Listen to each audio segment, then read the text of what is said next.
Broadcasting from Hollywood, California, it's Grant's Rants, Hollywood Talk. Lindsay Lohan eyes the White House. We're talking the new season of Atlanta Housewives. Rita Ora is the only one who wants a new version of Lady Marmalade. And Justin Bieber exposed. The hilarious Heather McMahan joins me now. Let the ranting begin. We're about to delve into so many hot topics. I'm sitting here across from a good friend of mine, comedian, actress, and writer, and aspiring Chipotle model, I'm told, Heather. Hello. How are we doing, Grant? Doing good. I'm just got a long list here of stuff I'm dying to talk to you about. But how do we know each other? We worked together on a project, right? We did. Mm-hmm. Yes. Yes, I was at the beginning of the year, we don't even know. I was mostly topless on that project. You were my fluffer, weren't you? I think so. I think you were. Yeah. Yes. That's how it went down. Mm-hmm. Mm-hmm. So we just bonded on that set. I mean, in more ways than one, I guess. But yeah, no, it was such a good time. And sometimes you just click with people. You don't even really know them. You don't know their life story. But you're on the same page, the same wavelength. It just works. Yeah. I think I went up to you and I said, you remind me of the Jewish grandmother that I've always wanted to be. And that was it. And you were like, yeah, fantastic. And that was, the rest is history. I own it. I do. I was probably in a bitch of a mood. But usually I'm not the most even-keeled person working on set like that. I'm just not used to it anymore. It's just sometimes, I don't know. Well, manual labor and me just don't go together. Honey, preach. And I was in a mood because I was always hungry. Every 15 minutes I needed a new snack. So yeah, we were going through it together. We're just too high maintenance for anything like that. Yes. We need to be in a studio with air conditioning, a craft service table, and two personal assistants. Amen, honey. Amen. I agree.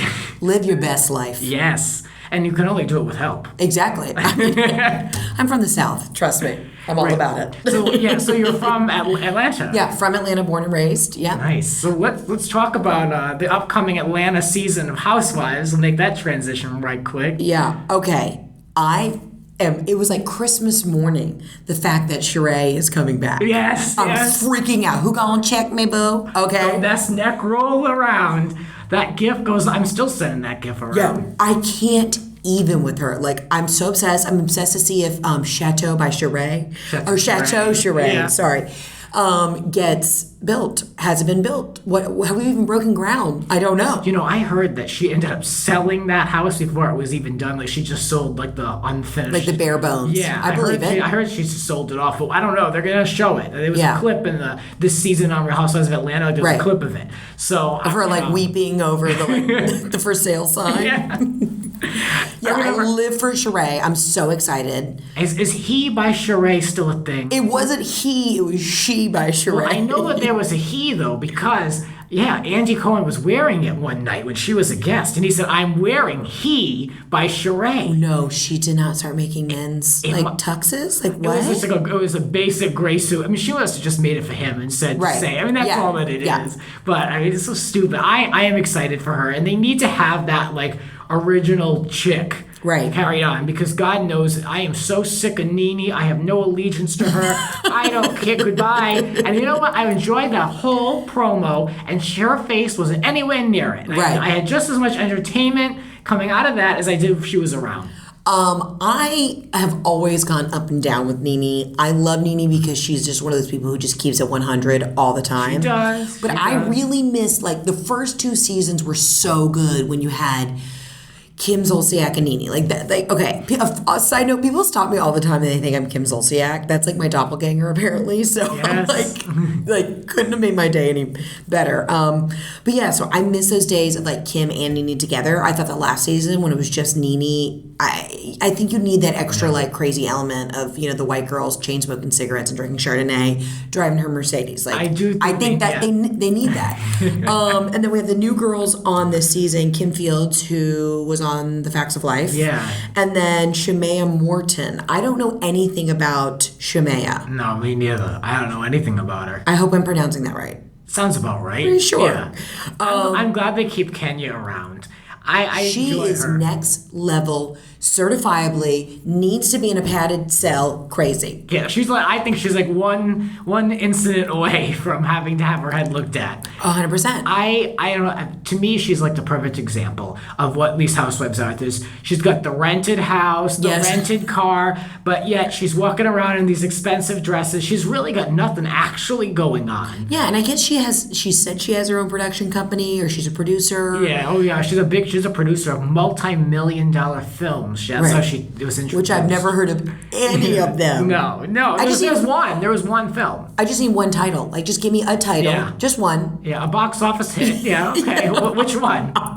Name it. My favorite, honestly, on that show, I live for Candy, because I feel like Candy is kind of like the Lisa Vanderpump of Atlanta. You know, she's the one who actually made something of herself. She actually has her own money. She uses the platform to actually grow an empire. Yes. Yeah. Yes. I respect her. And now she's pregnant, and she's having, taught her husband, they're having a baby together. So I'm so excited to see what's going to happen this season. No, did you ever see these ladies around living in Atlanta? Yes. Funny enough, my mom ran into Nene at Hobby Lobby, which is like a crafting store. And Nene really is 12 feet tall. Like, she's just the tallest woman. And she has her own clothing line coming out, which actually, because I'm a bigger girl, I'm I would love to wear a fabulous caftan by Nene, please. But the funny thing is, they don't really live in Atlanta proper. So most of them live outside in the suburbs, 20 minutes away from downtown Atlanta. So it's but it's just funny that it's these girls who live in the heart of Atlanta, but they all live in gated communities. It's basically the Calabasas to LA. Yeah. Okay. Yeah, that makes sense. Not too surprised. I just think that they need to have one white chick on the show just to mix it up. I think so too. I think to me, that's my favorite times when Kim was on the show. Yeah, there's been an element missing, and I've been waiting for them to replace her all along. Yeah. And what do you think of Portia coming back full time? I mean, she was there. We saw her. I mean, Portia's, it's kind of there's nothing. I mean, it's I don't think she really brings anything to the show. Cynthia, She never brought anything in the last, 3 seasons after that wedding? Yeah. After that wedding, what was left? And I mean, is Bar One underground again? She just relaunched it. I can't. That's why I do respect Kenya, because Kenya just brings the crazy and it brings the entertainment. Oh, yeah. Oh, I did read, though, that apparently Shamea Morton, the new girl, she's basically the the host for the Atlanta Hawks. Mm-hmm. We're going to see on this season her going to Africa to her boyfriend's village to see, I guess, if his family approves. Apparently that's where he's going to propose to her. I'm what's up with all these girls dating these African princes? Yeah. What? I don't get, where do they find these people? Exactly. And if these guys are in Atlanta, why can't I get an African prince? You know what I mean? Who's got some blood diamonds somewhere? Because I need to be rolling in that money, you know? Right. Yeah, that's your home turf. Come on. Turf. I would gladly go back to Kenya and be the princess of some village. Why the hell not? 100%. Yeah. Let's talk about another housewife. She's also waiting her debut back into life, back into society. Teresa, have you watched, what do you... Okay, I am so obsessed with that entire situation. I love that she had to go to jail first. Okay, let's just break that down real quick. And Joe's basically, he's running the house, but Melania runs that entire show. Yeah. I actually think Melania could go to prison, and I know that she's a child, I get it, but Melania would be the run the gangs in a women's prison. Run the yard. Yeah, she would run the yard. Yeah. So I'm obsessed with that whole situation. I just love that. At the end of the day, they do have kids, and I do feel bad about that situation. But it's Teresa was surprised that she wasn't. When she got sentenced to jail, she was very surprised. And I'm you guys didn't pay taxes forever, and you were completely running a whole fraudulent scheme. And you signed everything yourself. Signed everything. So, and you didn't claim what you didn't know. You claimed you didn't know what you were signing. Right. Well, come everybody knows that catches up with you. Now I'm sounding like Phaedra. Right. Right. Wait, we didn't even talk about Phaedra. I know we can't go back, but I live for Phaedra. The one-liners, yeah. They slay me. Like, I can't catch my breath. I'm dying over these. I was legitimately concerned that she wasn't going to sign on and continue, but they need her. They need her. And it works. So she and Apollo, Apollo's just a hot mess, and he's in prison now. But yeah, back to Teresa, I just, it's all so insane. And apparently her books, she's already like writing the tell-all book. The book's going to come out. February 9th. Yeah. I'm terrible. I listen to everything on tape. Like, I don't know if they can give a microphone in there for her to be able to like get going with an audio book because I know if I have to, I'll buy the book. I know I'm not going to read that full book. Right. I mean, if it was an audio book, then of course, living here in LA, all we do is sit in our cars and waste our lives away. So then I could get to the book in an afternoon, just trying to get to the 101. But I mean, I really do want to hear it. I mean, but I don't think I'm going to be reading it. No. Well, first of all, remember Teresa doesn't know how to pronounce anything or spell anything. Yeah. So she's gonna have to get somebody else to do her book on tape. And I can't she's gonna have a ghostwriter or 3 ghostwriters. Oh, definitely. All the housewives, they don't write those books. And a translator because nobody ever understands what she's trying to say 90% of the time. I don't know. I would love to see how she's just an average day. But she's also in Danbury, Connecticut, which the jail that she's in is supposed to be pretty relaxed, if you will. Yeah. In the special, she's like, all right, guys, I gotta go. I have an exercise class. What?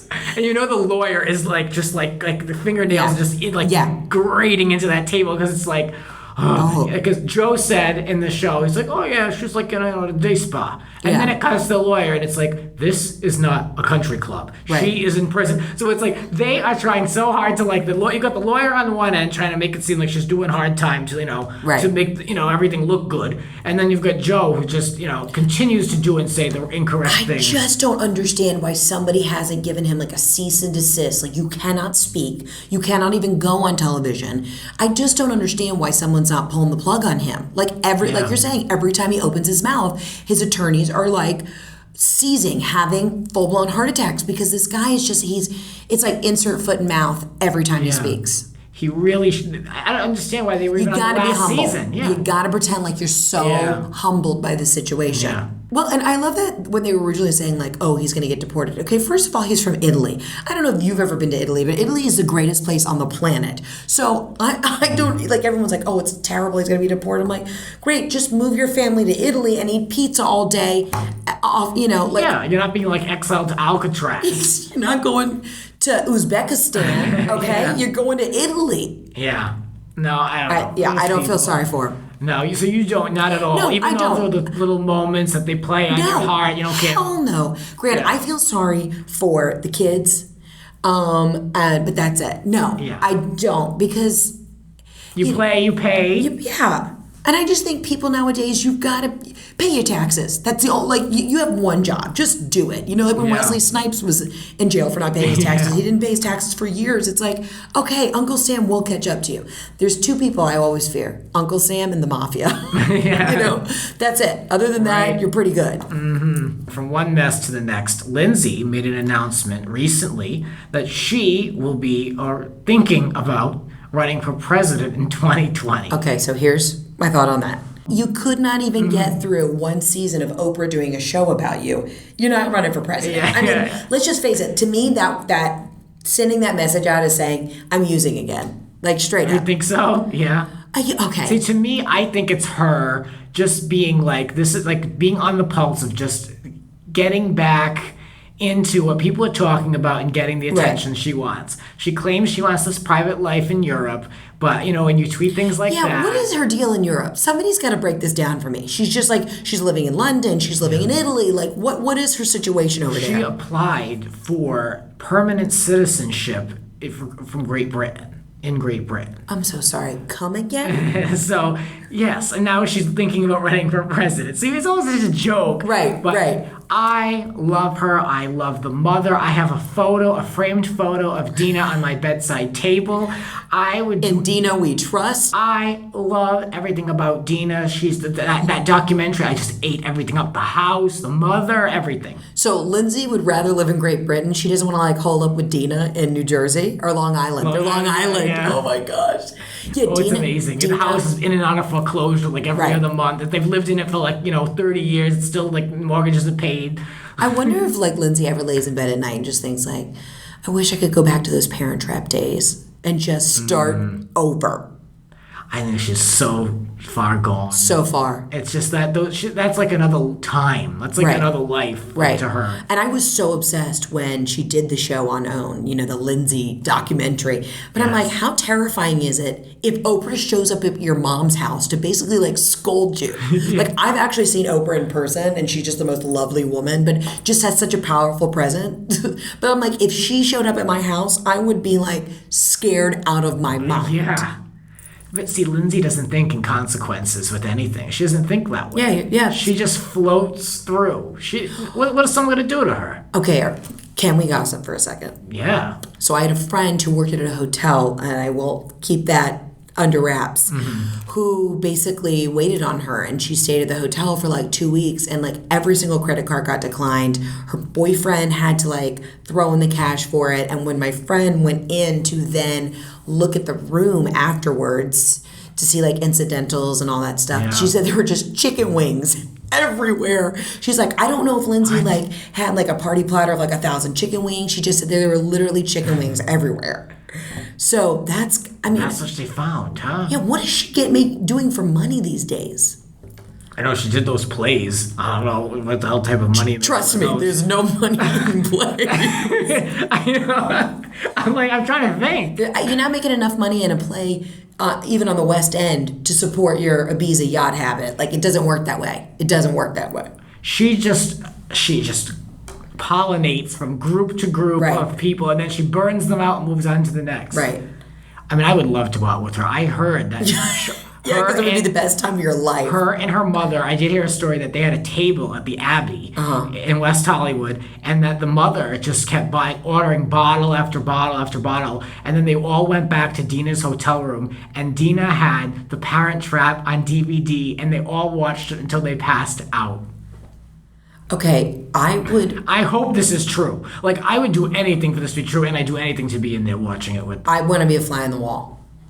I 100% would like give up anything to be a fly on the wall for that situation. Yeah. This guy told me, he swore that this was the truth, and he's pretty well connected, so I believe that he'd be able to, party with her. Right. But I mean, if that is the truth, like it's everything.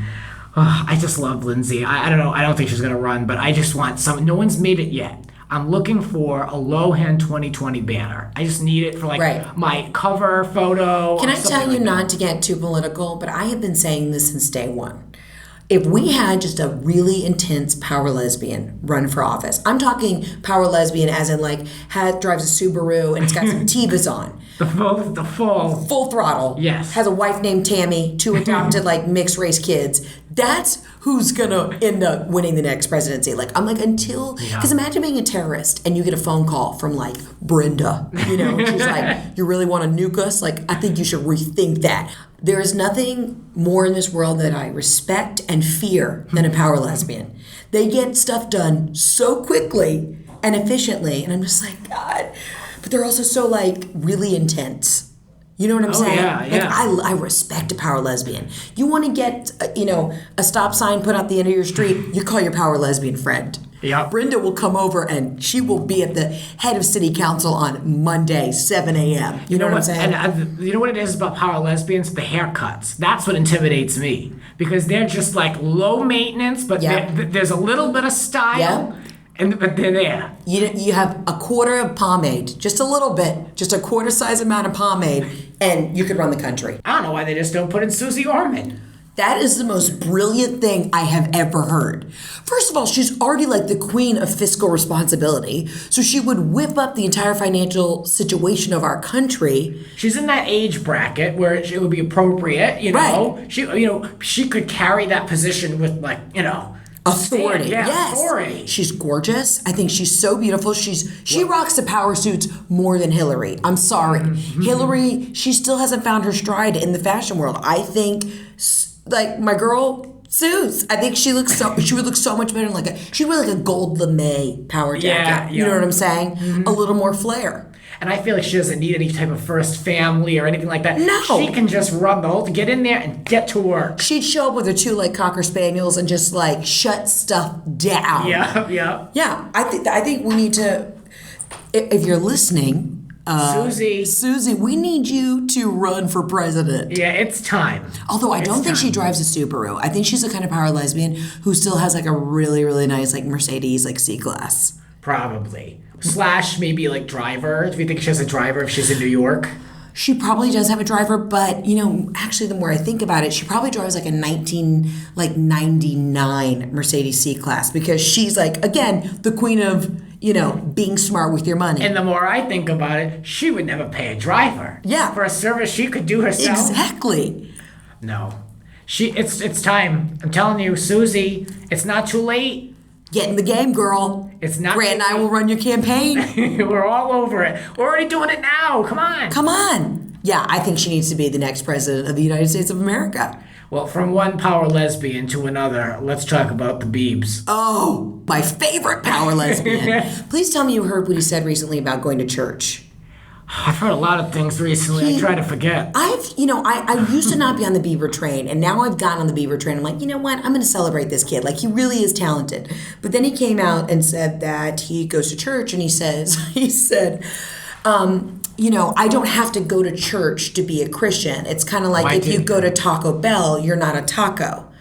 And I'm like, you know what? I don't think you really did the church justice with that one. No, that's such an insult. Right. Supposedly he goes to the church over here at the Beverly Hills Montage. Yes. Yeah, and I've heard him in interviews, and I so love, he has such catchy songs, and I'm so on board with the whole, I have Bieber fever now. And well, see, I don't like this new one. I can't take to it. Are you kidding me? What do you mean? What do you mean, Grant? I'm obsessed. I can't with it. I can't. The baby song was it, and then I reached my expiration. Here's the thing, though. I saw the music video, and I got to be honest with you. I'm a grown woman, and I didn't, I think I'm seeing Justin Bieber as, a man, because he's 21, he's really a man. I was feeling some type of way. I didn't know what to do. I had, feelings and emotions that were going through my body, and I'm like, this is weird. I feel like I should always think of him as this, 15-year-old, little YouTube star on, roller skates. And now I'm like, no, you're a man. You're a real man. Well, he's out there showing all of it, so. Right. Well, speaking of which, did you see the penis? Do we have to talk about the penis? We have to see I am so mad. I was a day late on, Penisgate. I can't find any photos of the penis. Did you see it? I saw it on Twitter, unfortunately. Yeah, it popped up. But I can only see the censored photos. I can't see the actual Bieber situation. Well, the whole thing that gets me about that whole debacle is that his father tweeted support. Oh, okay. That was uber creepy. Can we not? Really? Yeah, dad, just, you can't. He took it too far. I worked with someone who would brag about the size of their son's penises when they were born. Wait, what? And that just made my whole stomach so disgusted. It was just disgusting. So to me, when I saw that, I was like, oh, do guys really brag about their son's girth? I mean, Grant, here's the thing. I have an enormous gaping vagina, and I let everybody know about it because I'm very proud. I have a huge vagina. That's something to be so proud about. Good for you. Yeah, so, I let people know what's up. But yeah, I think his dad took it too far. You know what I mean? Yeah, no, I don't need to know that your father endorses anything like that. Anything like that, yeah. No. And just kidding, guys, I do not have a gaping vagina. Just wanted to throw that out there. Thank you for clarifying. For all those hotties that are listening.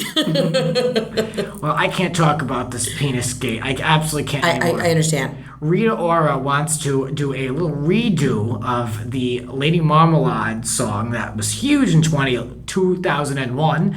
Of course. How long ago? God, now we're really aging ourselves. I know. And okay, here's the thing. I'm going to say something that's going to be very controversial.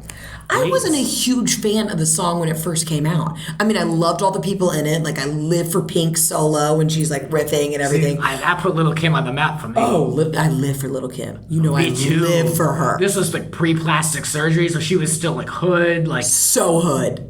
so good. I knew every word to that song when I was 11. I made a music video to it, and I put my neighbor, and it was a toddler. Isn't that awful? I respect that. I didn't know. The song was okay, but yeah, Rita, why are you going to redo it? I think Lady Marmalade is as good as it's ever going to be. Don't try and redo something. No, it's not necessary. We don't need it. Who was she going to have in it? Oh, she was going to put a couple different people. No one good. Well, maybe to my opinion. Right. But Miley, Charlie XCX, and then she said Iggy Azalea. Now, Iggy's like, no one touches Iggy anymore. She's like on the outs. You know, I actually feel bad for Iggy. I used to listen to her because I'm from Atlanta. I used to listen to Iggy when she would do like mixtapes with T.I. because T.I. is kind of the guy who like took her under his remember wing. that. She's so talented. And I think this whole like rap community is like giving her such crap because she's like white and Australian. And I just think she really is so talented. Like this girl can rap her face off. And people just like have thrown her under the bus. I feel bad for Iggy. I really do. Yeah.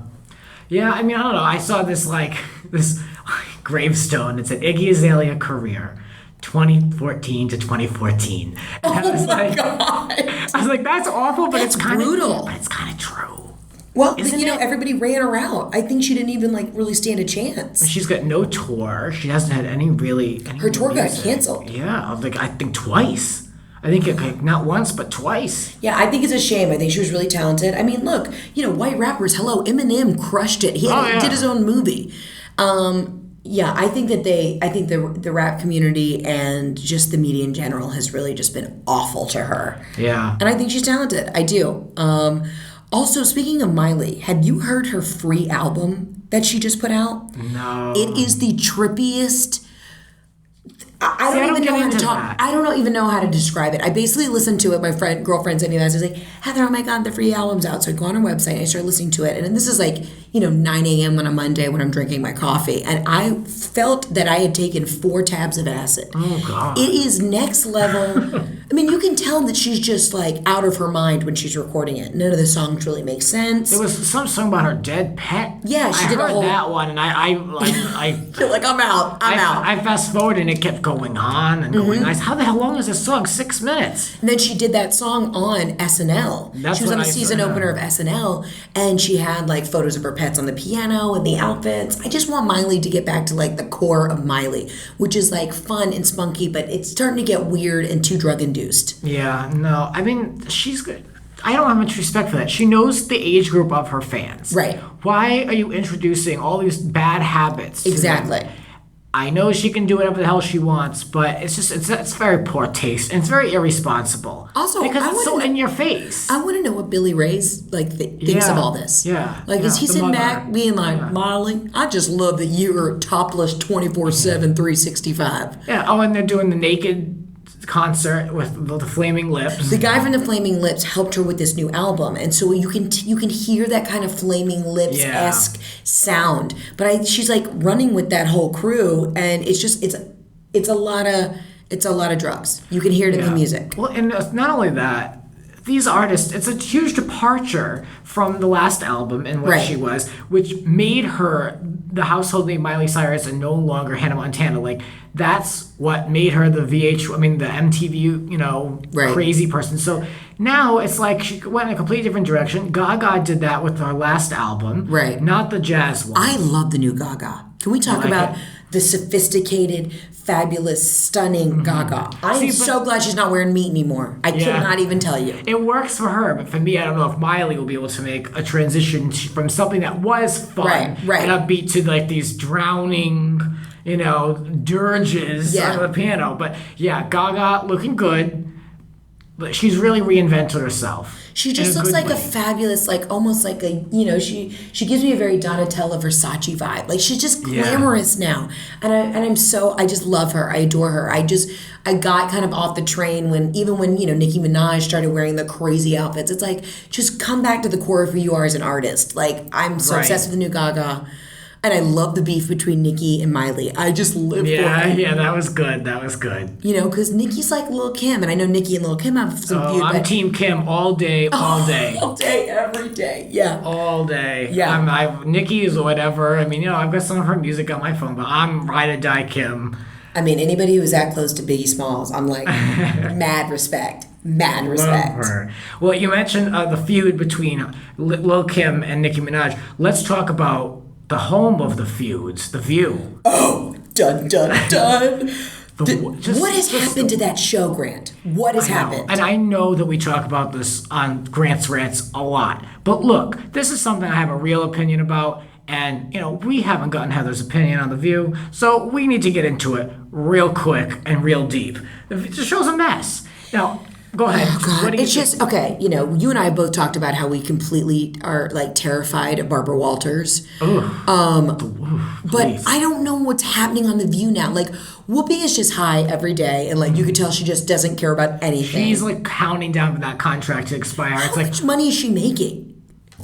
It must be worth it. I don't know. Right. I know they've got her stuck in like this ironclad contract. So she's expressed interest in leaving. She said, you know, she even said in interviews, like, I just go and collect a check. Like, I don't care about anything going on behind the scenes. Period. Right. And Whoopi was talking about on The View the other day, she just wrote a whole book about like relationships and love. Oh, yeah. I'm like, of course I want to read that. Like, I want to know who Whoopi's getting down with. Whoopi doesn't care. Whoopi's like checked out, like smoking some weed on the show, just chilling. She always refers to it too. She's always talking about like her relaxing, you know? She's always talking about her vibrator. Always. It's a lot of vibrator talk. It is. I mean, look, ladies. I mean, it's 11 o'clock in the morning. I mean, I keep a whole, suitcase full of dildos in the back of my trunk, but I don't leave them out for display. Yeah, you're not talking about it. Exactly. And Raven Simone's come under such fire recently, and I don't get Raven. I don't. I think she means well, but I just don't get it. You know what? To me, I've watched her. She's reading other people's dialogue on the prompter. She's all over the room, all over the place. She's way too involved. It's just not she's just not comfortable with it. Right. It's just not, it doesn't work yet. It's not her environment. She's an actress. It doesn't work. I mean, she even said, like, she even said on the show the other day, me and this producer, we're like, we're locking heads or something like that. It's like, she's airing all her laundry on the show. I just think that the show is not getting back to what originally it was, where it was a bunch of women kind of giving their opinion about, like, hot topics. Now it's just, like, how many people can we offend? And I'm a comic. I'm not politically correct, as you can tell from most of the things I've said on this podcast today. But, like, it's just garbage. They don't know what they're talking about. And I loved Rosie Perez on the show. I thought she was very refreshing. Well, they couldn't throw her out fast enough. I know. Because she had brought something to the table, literally. Do you think Barbara's just sitting back, drinking a Mai Tai, like, watching The View, just going, like... Well, supposedly, she still gets an EP credit on that show. Of course. She's still making money off that, so she must have some say in what goes on. But she'll probably, like, when Barbara eventually passes, I'm sure they'll spread her ashes all over the studio. That's how invested she was. I mean, it was her baby, that show. And then you've got Raven talking about how she wouldn't hire anyone with the name Watermelon Mandrea or something. I mean, and Ann Coulter came on. That was a hot mess. I love Ann Coulter when she comes on The View. First of all, I think that she spreads a lot of hate, and I think that people need to not give her a platform to do it. And of course, The View will. I think it's a huge mistake, but it's great for ratings. But to give her a platform to spread her mess is not right. But she went on there and she went toe to toe with Raven, because Raven's like, well, my mother said never say anything bad if don't say anything at all if you're going to say something bad. And then she said, oh, really? Well, you don't practice that. Watermelon Dreo, whatever. And it got icy and cold. Everybody hates Ann Coulter. And I actually, yes, she does say some very hateful things, but I find it so refreshing to see crazy people who just don't have any filter. Like, yes, you can offend people, but I'm just like, I kind of think, I'm glad she kind of put Raven in her place. It was great. You saw the interview when Raven talked to Oprah, and Raven's like, I am from every continent in Africa. And I'm like, well, first of all, Africa is one continent, right? Oh, do you yeah. mean country? Like within the continent? She's just like, Raven's like, she's not black, but she is black, but she's not this, but she is this. It's like, figure out what it is. Figure out who you are. She's perfect for The View. She doesn't have much of an education, and she's ignorant. Yeah. And I'm gonna give. I'm gonna give her the Sherry Shepherd Award for excellence in ignorance. Announcing the recipient for the Sherry Shepherd Award for Excellence in Ignorance. I love that. Congratulations, Raven. You're listening to Grant's Rants. Please rate, subscribe, and share on iTunes and social media. Spread the word. There are a lot more rants to come. Follow us on Twitter at Grants__rants. And now for the one-on-one. So Heather, you've made us laugh all this episode, but let's talk now about you. Okay. And what makes you so funny, and what you do out here in LA, and how long you've been here. So what brought you out here? Well, I do a mixture of all types of comedy, sketch, improv, stand-up. So I moved here about 2 years ago. I just had my 2-year anniversary with Los Angeles. And I moved from New York. And all my friends are like, oh, Heather, you're such a New Yorker. You're going to hate LA. And I'm obsessed with LA. I don't know what that says about me as a person, but I love living out here. Yeah. I mean, it's Grant, you're from not difficult. You're from the East Coast, though. Don't you find your friends in New York or just anywhere on the East Coast want to hate LA so much, and then they come out here and they're like, don't want to admit that they love it? Well, I have a few friends, like I can count on one hand, that have actually made the trip out here. Okay. But a lot of them are jealous, so they won't do it. Right. Yes. It's true. It's true. And I, shout it out because it's really, they just won't do it. They won't give me the satisfaction of coming here. They know it's great, and they just don't want to experience it. Right. And that's their problem, because I'm out here experiencing it, and I'm doing it. I'm sitting in Malibu drinking a pina colada, living my best life. Thank you. Yes. So you can sit at home in the cold weather and make a point to yourself, because I'm having a good time. Well, and I was doing comedy. I do stuff at Upright Citizens Brigade Theater, and we have one in New York and out here. And I finally got to the point where, when you're in those New York winters and you have to carry on that giant floor-length puff coat. It's all day, every day of the week. And I just left a comedy show, and somebody had taken my puff coat, and I was getting into a taxi, and it's during the blizzard, and I was like, I'm done. At least if I'm leaving a comedy show at 2 a.m., let me be rolling out in a bikini. I couldn't do the winters anymore. Yeah. I was such a baby about it. So that was the breaking point. Yeah, I was just, if I could do the same thing out here in the sunshine, there you go, yeah. But I have turned into kind of a pseudo LA person. I've been saying things that I never thought I'd say. I was recently back in the South for a month filming a TV show, and I actually turned to one of my friends today. I was like, I miss a kale salad. I exercise all the time, which is not who I am at the core of my being, is somebody who's into health and fitness. And I crave green smoothies.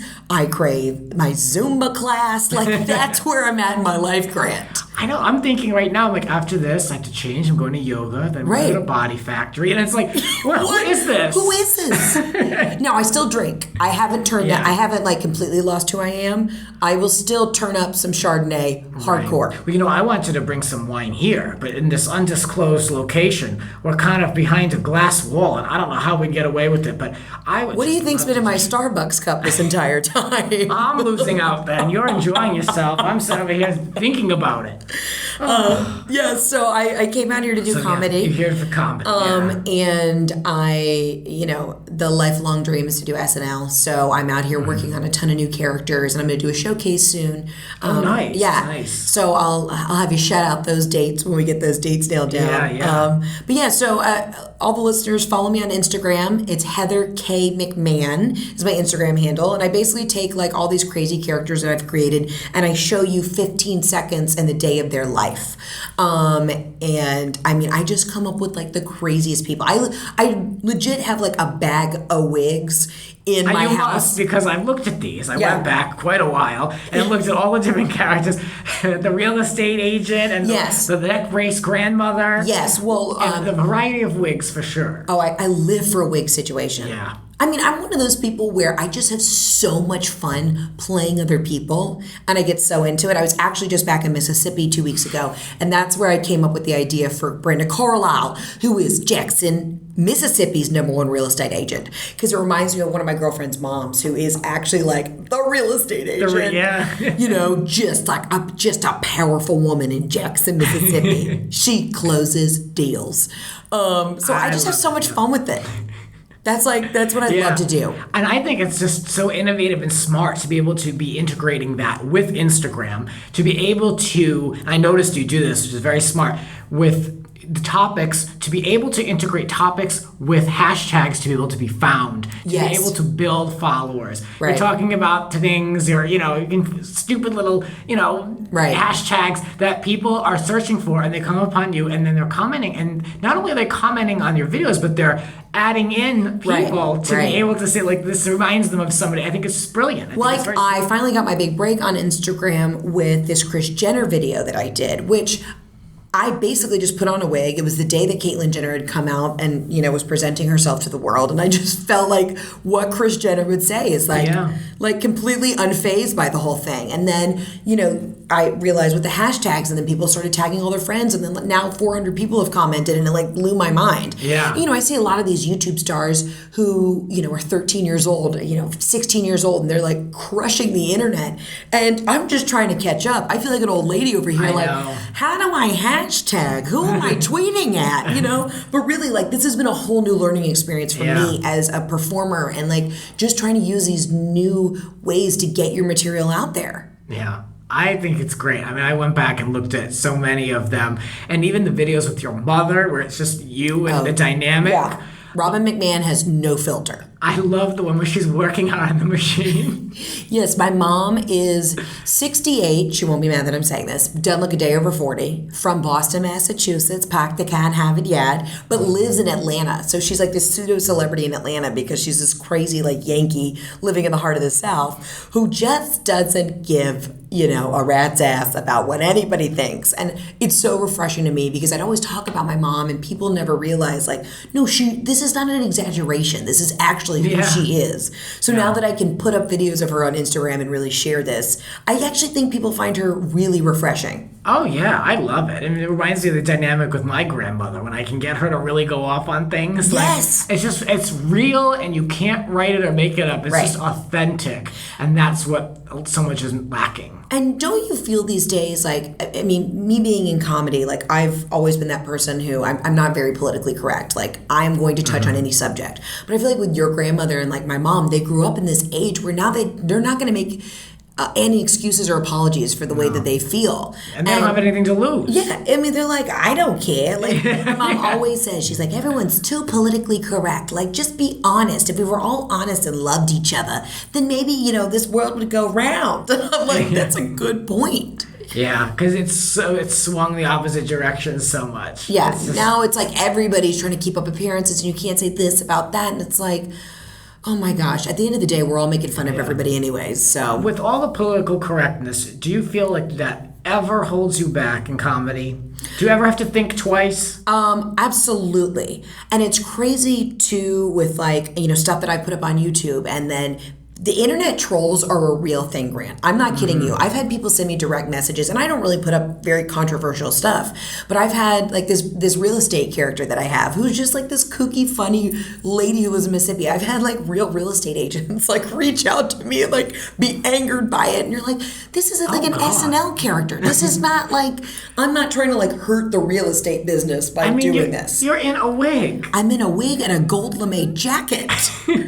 But people are crazy. Yeah. And people really do hide behind this internet and their keyboard, and they just want to say everything, but nobody actually has the balls to actually just, be authentic. Yeah, I love getting the feedback, even if it's something stupid. Someone said, I think I like Grant, but I absolutely hate his voice. I'm I snapshotted that, a screenshot and tweeted it. I loved it. I love it. This is amazing. I have haters. You and I are the kind of people who can handle that. I have such thick skin. Actually, one of the best comments I ever got was, on one of my videos was, why would a middle-aged woman ever do this to herself? Like, does she know what she looks like? And I'm like, yes. Then I'm that committed to the character that you like are sitting at home wondering like why I'm living my best life in a wig and lipstick all over my face. You know what I mean? Like, yeah, I thrive off the haters. Yeah. Well, people take this so seriously. We'd be good on the Housewives. I'm just saying, we would go there. We would just, because we speak a similar language. Yes. So we could pull it off real well. Should we be like the Real Housewives of like Rancho Cucamonga, or like some random the Real Housewives of like East LA? Oh God! As long as it's not the Valley, I don't go to the Valley. My car won't cross the Hollywood sign. Only in my dreams, I wish I didn't have to go there. Right. But yeah, let's talk about your mentor. So we're talking about Joan Rivers. I mean, I live for her. We were talking about political correctness, saying it like it is, the truth. Yeah. That is Joan. Yeah, Joan, I used to go see her stand-up shows all the time when I was living in New York, and we kind of developed this, like, small little relationship. She'd recognize me. And I knew this was a sign from God that this is what I was supposed to do. I moved to LA, and I went to Dominic's in Beverly Hills, and I was just, like, sitting at the bar, didn't know anybody, went to have dinner by myself, and Joan's in there. And so I just go up to her, and I said, Miss Rivers, she was like, kind of like, she recognized me. And I said, I just want you to know just how much you've inspired me, and I hope that one day I can just be half as great as you are. And her annoying assistant was like, do you want to take a picture with her? I was like, no, I have plenty of pictures of Ms. Rivers. And I said, I just wanted to thank you for opening the door for us women to be able to say what we want to say. And she came up to me afterwards. I was sitting at the bar, and I graciously walked away, and she came up to me, she's like, kid, I'm not worried about you. You got chutzpah. Most people are too scared to come to my table, and you're going to make it. And I went into my car, and I just bawled my eyes out for like an hour, because it's like, it was almost like I got the blessing. She's never seen me perform. Yeah. She doesn't know, but it was just kind of like from one Jewish grandmother to another, she blessed me, And not only that, but she's your mentor. Someone to come up to you that way, to have that moment, money can't buy that. She's just one of those women who is so fearless. And she was starting doing comedy at a time when women couldn't say anything, much less what she was saying. Mm-hmm. So I've just always idolized her. I just think she's so smart, and she was such a businesswoman. She was so fashionable and wonderful. And, Joan is a true icon, because she was the kind of comedian who would show up in full makeup, diamonds on, and a sequin jacket. That's my style. Mm-hmm. I always said, like, my sense of style is old Hollywood glamour with, like, a splash of trash. Like, you gotta have one thing on that's kind of tacky, And Joan was just fabulous. Like, everything about her just oozed, like, luxury and just realness, and I love her. What I loved about her the most was that she just did everything. She did every show. Yes. She was on Wendy the Wendy Williams show the most, like big shows, small shows. Like she never said no to anything, and I use that in my own mentality in this living in Los Angeles. Always take a meeting. Always meet people. If there's an opportunity, take it. And I get a lot of that from her, because she never said no to much. I live for the day that I am like so like famous that I can say, I don't really feel like showing up to, Yeah, a diaper commercial. Yeah, a diaper commercial. Yeah, but she did it. She did the Extend commercials. Joan was like... That's what it was, not diapers Extend. Extend. Yes. She's like, I'll talk about boners all day long.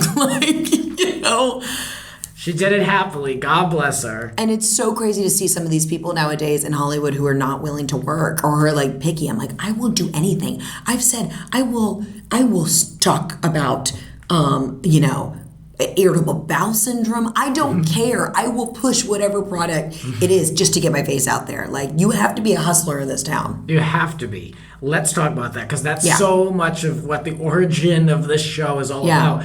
Just being a hustler. How do you maintain your lifestyle out here, but continue to do the work, the comedy work, to get in front of cameras, to find the next project? I will say that the struggle is real, and it's so crazy having to find that balance between, how do I live the lifestyle I'm accustomed to while also booking jobs? I've been very lucky this year. I've done enough commercial work where I've been able to, have a little bit of a cushion.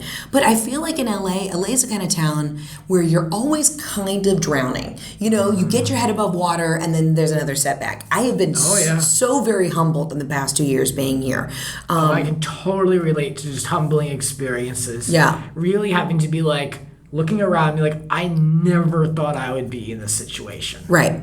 And what I notice that's different about people from LA and New York is when in New York, when somebody gives you their word or they want you to, they're going to bring you on a project, it happens. There was never a moment in New York where I was like, oh, this may or may not happen. Out here, I really have to take everything everyone says with a grain of salt.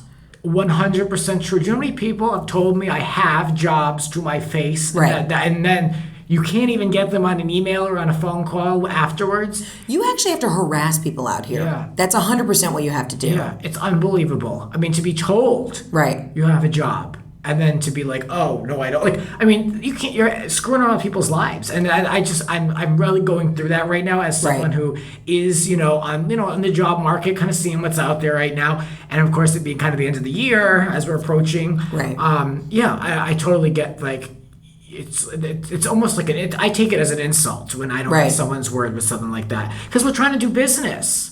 I'm not trying to. But see, that's the thing, Grant. People out here don't really realize like this is a business, and I think. I'm really gonna sound like my mother when I say this, but like it's this whole sense of entitlement that everybody just thinks that they should be a part of something, and I'm like, no, I have gone to restaurants that I could not afford like back in the day and sat at the bar to have moments like that, to find Joan or sit next to a producer. It's all, so much about who you know and playing that game. Absolutely. And these people that think that they're just going to get away with like their sheer talent, I mean, are like, on crystal meth. Like you gotta, it's a game that you have to play. And I mean, being a woman in Hollywood, and I've gone on some auditions where, I'll go on an audition. I went on an audition recently for a phone company, and it was for a commercial, and it was all Asian ladies, and it was just me. So I'm like, call my agent, and I'm like, am I missing something? And they're like, no. They want to see like the one, blonde white girl to go in there and like be funny because they know I'm funny. But I mean, a lot of this is just like you never even know what people are looking for anymore either. Yeah. Yeah, it's hard out here for a bitch. Oh, I bet. What's been an audition or some crazy moment you've had? I got in a fight with a puppet recently. And I wasn't the only one. It's so funny. One of my buddies and I actually went in for the same thing, and we didn't see each other that day. We didn't know that we'd both gone in for this.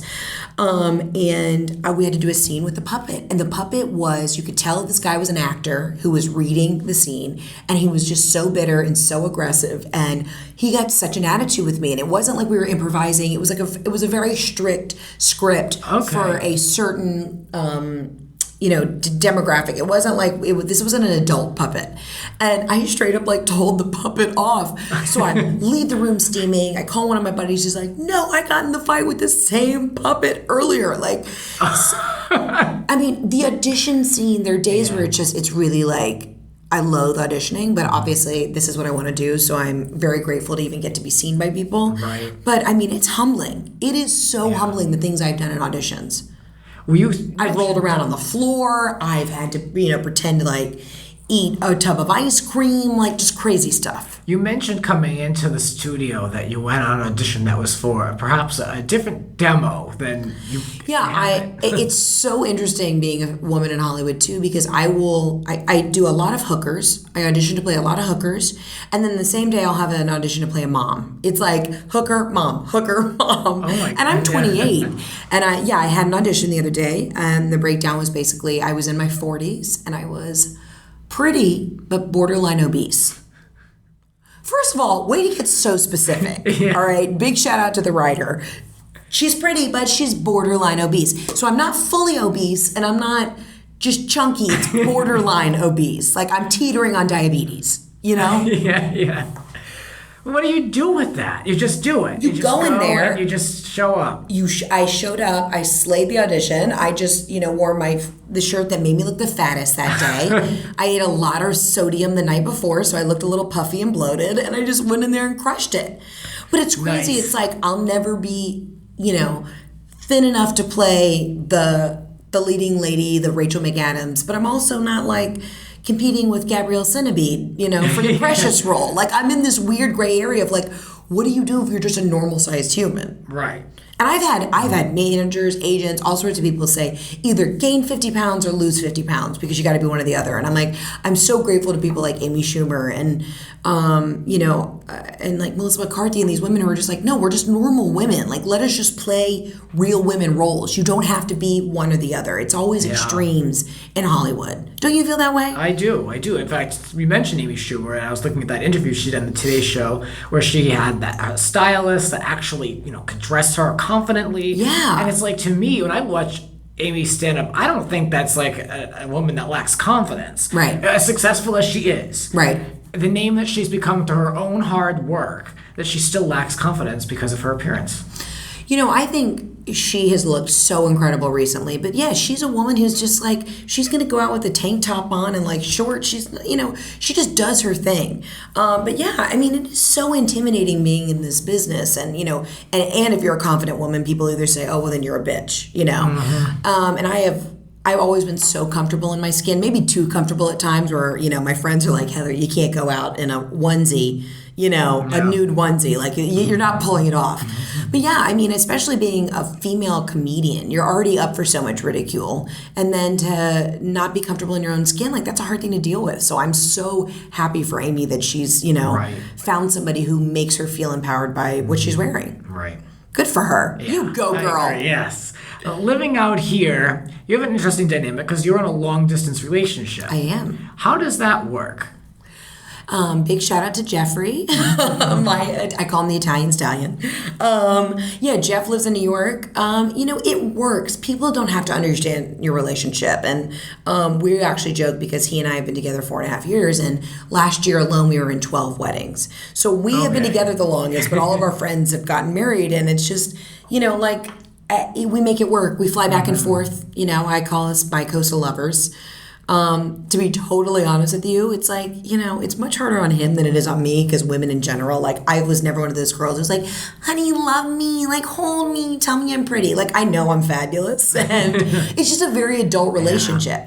I see him for 5 days. We have really good sex. And then I send his ass back on a plane in New York to make more money. I think the dynamic's great. It works for you? It works for me. Nice. Yeah, I know. I always see, try to talk to people on the show that kind of have, a support system / significant other and how they play a part in the dream, in the hustle. He is not an actor. I don't think I could ever date another actor. So it is so refreshing to me that he gets what I do and he's so supportive. But it's also like I would have to date somebody who's not in the business because it's refreshing to also not have to talk about it. And he was very selfless. He's like, we were living in New York and he said, you need to go to LA. I never want you to resent me for not going to really crush your dreams. I have a timeline on everything, but things are really starting to pick up now, which is so exciting. But, Jeff's one of those guys, he does real estate development and he just wants to be the guy on the red carpet holding my purse. He thinks what I do is fabulous.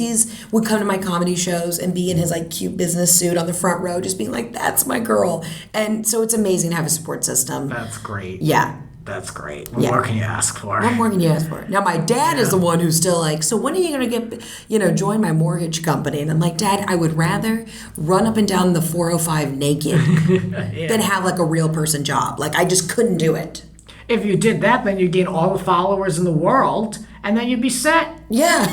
Yeah. So then you got a few more things to do before you go to do the mortgage. Right. Test out a few more things.